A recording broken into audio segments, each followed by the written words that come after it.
நீங்க English exam இல்லையா? So ABC எழுதுவோம். ஓகேவா? ஏ போட ஆரம்பிங்க. எல்லாரும் ஏ போடுங்க போது. நிறைய பேர் Z வரைக்கும் தெரியல. சோ Z வரைக்கும் தெரிஞ்சவங்க Z வரைக்குமே எழுதலாம். பாண்டி எந்திரிச்சுக்கறே. எது வரைக்கும் தெரியுமோ அது வரைக்கும் எழுதுங்க. என்ன எழுது? எழுதுங்க. புக்க பார்த்து எழுது. விஷாந்த் எப்படி எழுதிட்டு இருக்கான் பாருங்க. எழுதுங்க எல்லாரும். விஷாந்த் ஏ போட்டான். அடுத்து பி போடு. ஏ ஆரம்பி. முதல்ல ஏ போடுங்க. ஏ முடிச்ச அடுத்து பி க்கு போலாம். எழுது மகன் எழுது. ஏ போடுற அடுத்து பி க்கு போடு. பி போடு.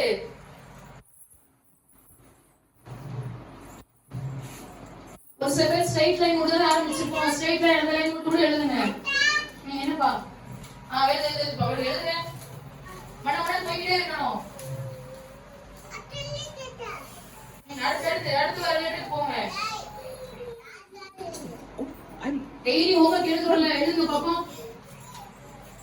ஏ முடிச்சவங்க பி க்கு போலாம். பி அடுத்து சி க்கு போங்க. என்னப்பா? பிரணீதா பிரணீதா எழுதாட்டாலும் பரவாயில்ல, நீ எழுது. அமைதியா எழுது. சரி பி போடு. என்ன வேணும்? சரி போவோம். என்ன சரி அமைதியா எழுது. Straight line, sleeping line, standing line, round இது தெரிஞ்சா கூட அதை எழுதுங்க. சரியாமா? ஒரு செகண்ட் லேட்டா தான் ஆரம்பிச்சிருக்கோம். சோ அந்த லைன் மட்டும் கூட போடுங்க. லைன் ரவுண்ட் நிறைஞ்ச கூப்பு தரது நேரா ரைட் சைடு அப்படியே வச்சுக்கோ. ஸ்ட்ரைட் இது வழியா லைன் எழுதுங்க. விஷயம் ஏ போட்டினா பி க்கு போங்க.